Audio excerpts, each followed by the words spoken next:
Thanks for being with us on this Eyewitness Report. I'm Don Forney along with Leslie Davis. On a regular basis, we go out into various communities in our viewing area, talking with groups about problems, concerns that they have about their community. On a recent visit, we found out about a very serious problem dealing with sexual child abuse. We brought that information back to TV8 and had Leslie Davis to go out and do a report. And in working on that report, we found out that this problem was really much more serious than even we anticipated. And Leslie, I understand that you were even surprised. I was, Don. To tell you the truth, I did do an eyewitness close-up on the matter of just child abuse, and I realized that sexual child abuse was much more serious than we could have ever anticipated. It was hard to believe that every day that thousands of young boys and girls become victims of sexual abuse. You know, it's hard to believe that a parent or a relative or a friend of the family would ever subject a child to sexual acts. But the chilling fact is that it is a more widespread problem than society could ever imagine. Well, it's a much more common problem than people are aware of. And it's hard really to get a figure on it because of, you know, there's so many victims who really have not identified themselves. The study that I quote and use sort of as a resource for myself and a piece of information is David Finkelhor, who's a researcher in the New England area, did a study of New England college students, and of that number, 1 of 4 females have been sexually abused and 1 out of 11 men. So it's a much more widespread problem than people imagine. Why do you think many people do not report sexual child abuse? Why don't they report these cases? Well, there are probably a lot of reasons. I think, I mean, I can just speculate. One would be that in some ways, children, I think, are still regarded as property of their parents. And in that respect, some of this is not taken very seriously. That may be an extreme view. It seems to me the report of child sexual abuse so often involves family members that there's a coercion really to keep this secret and within families, because it does involve legal action, or the threat of that, you know, is always present. And so there are a lot of, those are only 2 reasons, but there are many more, I'm sure, why abuses are not reported. Okay, it's been rather difficult for people to get an accurate number of how many people have been abused as children, and an accurate number of just how many people now are being abused as children. Sexual abuse still carries with it a taboo, wherein people will not come forth, provide the information, neighbors, friends, parents. So any estimate that we get is a very low estimate. Other figures tell us that about 1.5 million children a year are abused in a variety of ways. And even if we went with a number, say 10% of that being sexual abuse, we're looking at a total of about 150,000 kids a year who could be abused sexually. That's not an unreasonable number to look at. Even though so many victims are hesitant to come forth and speak out, there were a few brave individuals that told us of their experiences. They did so in the hopes of helping to prevent other children from the same type of abuse. One woman we spoke with was forced into an incestuous relationship with her grandfather. From what I understand, my incestuous relationship with him began before I really remembered it, because it was the maid who came and told my mother about it. I didn't remember it at that really early age, so I guess it started when I was 4 or 5. And then it continued. My mother chose not to do anything about it, and it continued until I was 11 or 12. Now, what exactly did your grandfather do to you? The things that I remember are fondling, and as I got older, it progressed to actual penetration and intercourse. Now, you say that your mother didn't take to this very well. What do you mean? My mother's upbringing was such that if she were to admit that, yes, this was going on in her family, then she had failed as a mother.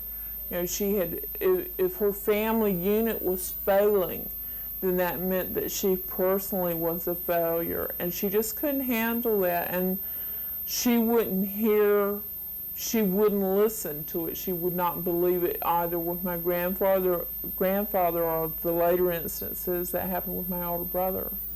She just would not believe you. No, and she would react very violently if the subject was brought up. Did she ever strike you? She threw a plate of peas in my face, which amounts to just about the same thing. Sure. You know, for bringing it up, you know, that particular time it was about, I said something about my brother, and we were at dinner table, and she just hurled a bowl of peas across the table at me and hit me with it. Did you have a relationship with your brother? Yeah, that started when I was about 11, he was 15, and that was a very combative, violent relationship. He would beat me, and then he would have intercourse with me, and then the one time that I did try to tell my mother, you know, she threw the peas at me, and then another time I tried to tell her and she beat me. And then my brother hauled me back upstairs, beat me up again, and said, ha ha, you can't tell Mama now because she's not going to believe you anyway. And so I didn't have a way out of that situation at all. Another woman we spoke with said she experienced sexual abuse in a less severe form, but that it still made its emotional scars. If I had on a dress, one would maybe have his hand up my dress and handle me up there. Or if I was standing up when I was older, someone would come in and hug me and have his hands around my chest. What did you feel when this was happening to you? Do you remember how you totally felt? violated. I felt like I would just like to kill whoever it was because I hated it. And you felt like you could not go to your grandparents at all and say anything? They thought I made it up. Did you ever go to them at any time and say that their friends had done something to you? Once I had to tell them something that happened. My grandfather had to go to the doctor a lot, and he didn't have a car, so one of his friends, who must have been 40, and he was married, had to carry him to the doctor, and I waited out in the car with this fella, and I got real cold, and I said, I'm so cold. Feel my hands. He said, oh, let me feel your leg, and he put his hand on my leg and started up past my knee, and that was when I must have been 11 or 12, and I had some idea of what was going on, and I stopped him. I got out of the car and went in when my grandfather was at the doctor, and the man was sort of scared when I got back, thinking that I might have told my grandfather, and I didn't.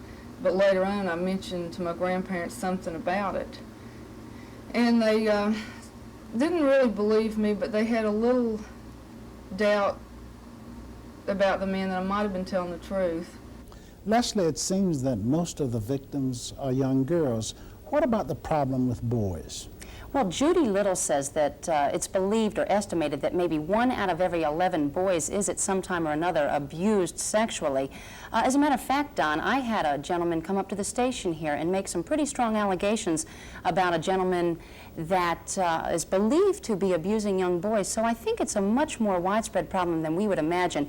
And it's not solely concentrated on the young girls, but it also happens to the young boys, too. It's certainly a very serious challenge for all communities, and we're going to look at this problem further right after this break.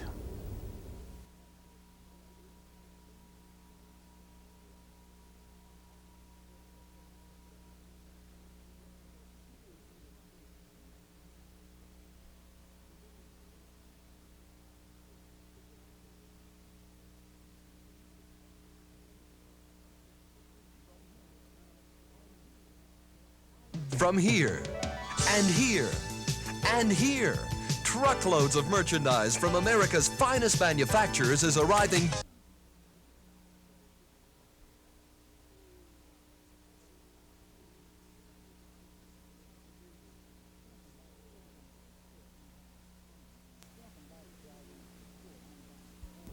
Welcome back to Eyewitness Report. I'm Don Forney along with Leslie Davies. We're talking about sexual child abuse and how serious of a problem this is for many communities. Leslie, is it really increasing, or is it that we have better reporting systems, that people are actually reporting more cases? Well, Don, I think that people do not realize that sexual child abuse has been around for a long, long time. As a matter of fact, as Dr. Bradbart explains, that the attitude towards children in the past has contributed to its frequency.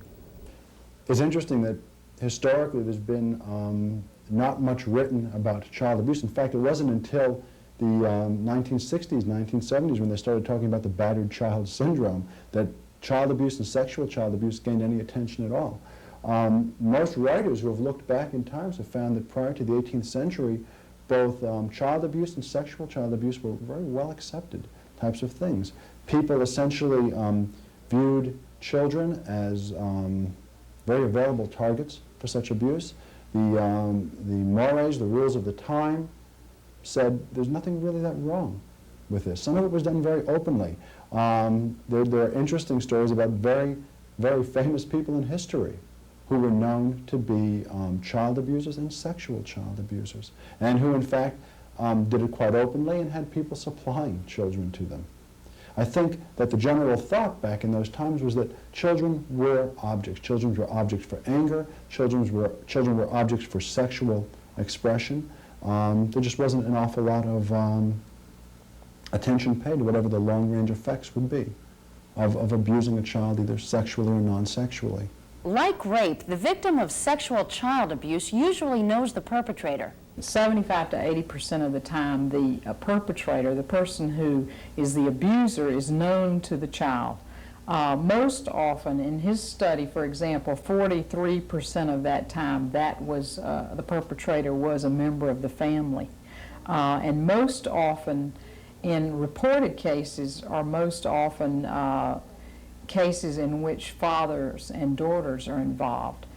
Probably more widespread is the cases of children who are sexually abused by other children or children in their own family. Would you say that, as you said, it is mostly fathers and daughters, would you say that it is more prevalent with stepfamilies? No. Well, at least as far as the research is showing, the most often reported cases are with natural fathers and their children.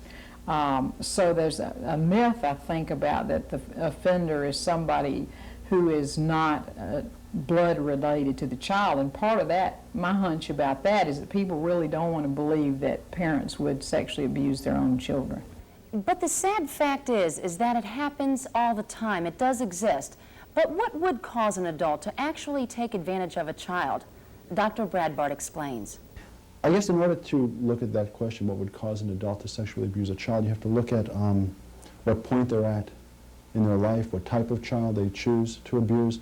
One of the things that comes to mind initially is something I've run into quite a bit in terms of adult males who are married, let's say in their 30s and 40s, who are reported to be sexually involved, sexually abusing a young child, who, when I see them for evaluations and for therapy, come in and impress me as very passive, dependent types of individuals who have real concerns over their adequacy as a person, who have found that within their marital relationships they're not powerful. They may be involved, say, with a spouse who's a very dominant kind of person who will not give them any kind of feeling of assertiveness, of power in the marriage. What they'll then look for is a way of channeling some of the frustration, some of the anger toward this spouse, and what they may choose is one of their own children or perhaps another child in the neighborhood. Their act of sexual abuse actually takes the form then of I've got control over something. I have power over something now.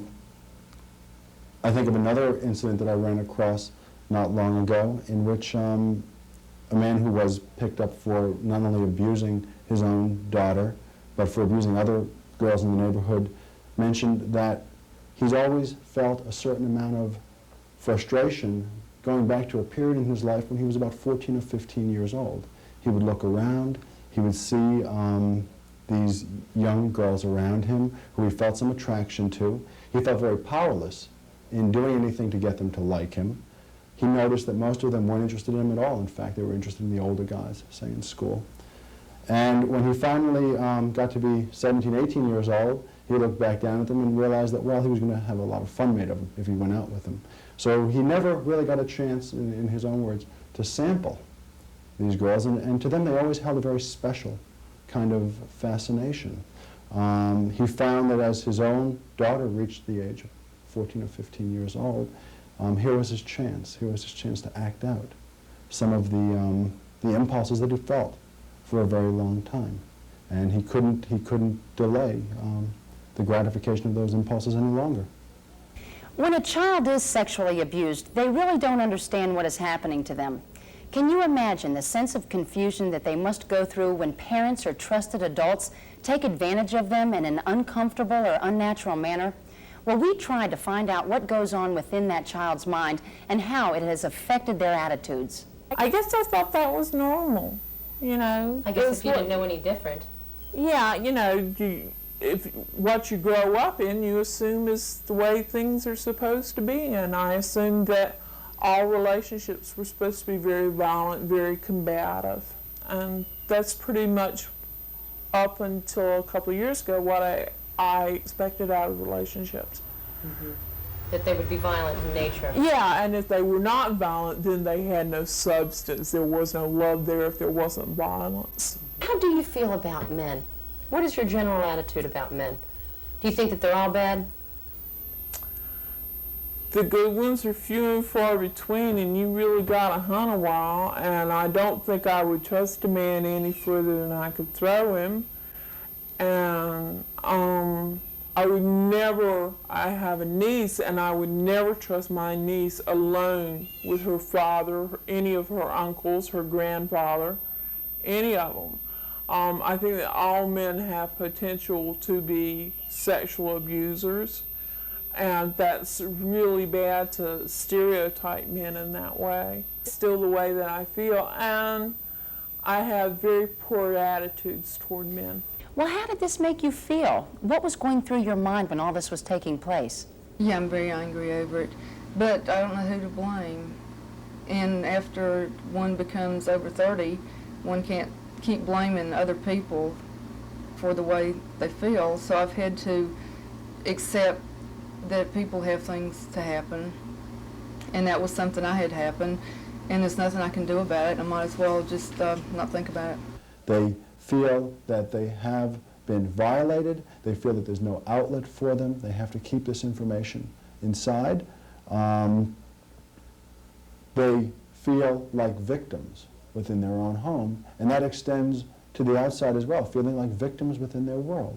Oftentimes these kids will present to teachers as very low-key, depressed types of individuals who seem hyper-vigilant. They always seem to be looking around them, wondering what's going to happen next. They definitely feel like the victims of their world. And the victimization is carried on through adolescence and also into adulthood.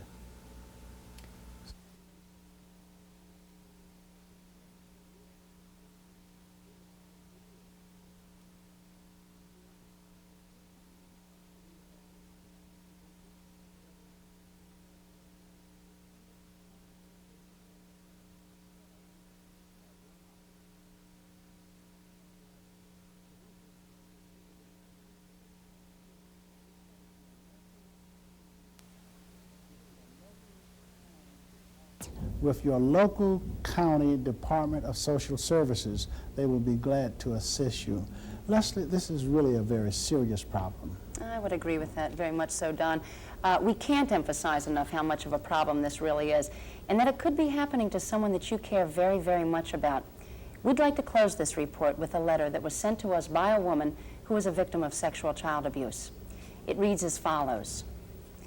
The thought I keep repressing is this. We, the adults who were sexually abused as children, were so debased that few of us will ever be able to shout out in public, "I've been hurt, help me." We couldn't stand further humiliation. We are not like the victims of burglary, who can admit their loss without shame and whose material possessions can be replaced. Our losses, innocence, trust, and self-respect, can never be truly restored. To add insult to injury, we are bound by family loyalties to keep the sex sins of our elders secret. In keeping the problem secret, sometimes we're seeing situations where they are not communicating within families. What advice do you have for people that might be watching the show today that would really want some help, but the communications in the family is not really good? What should they do? Well, Don, as you have suggested, if there is a problem, I would definitely suggest to get in touch with the department, your county Department of Social Services, but also be sure to talk with your counselor at school or your friends, or perhaps your minister, your priest, whoever it is that you feel close enough to talk to with them about this problem. I can't emphasize enough how you have got to seek help, because it really can destroy you in your later years. I know that we've been doing close-ups and editorials. What type of response have we actually gotten here at the station? The letters that I received, and I must emphasize that they were both from men and women of all ages, all of them emphasize education, to go out and to get into these support groups, to seek help. That's really the only advice that I can give that is firm, strong advice for these people. And to always believe that it was not your fault as a child. It was never your fault. Well, we certainly hope that all communities will accept the challenge to really help people that are experiencing sexual child abuse, not only for the child but for the adult also. Get in touch with the proper authorities. For Leslie Davis, I'm Don Forney. Thanks for being with us on this Eyewitness Report.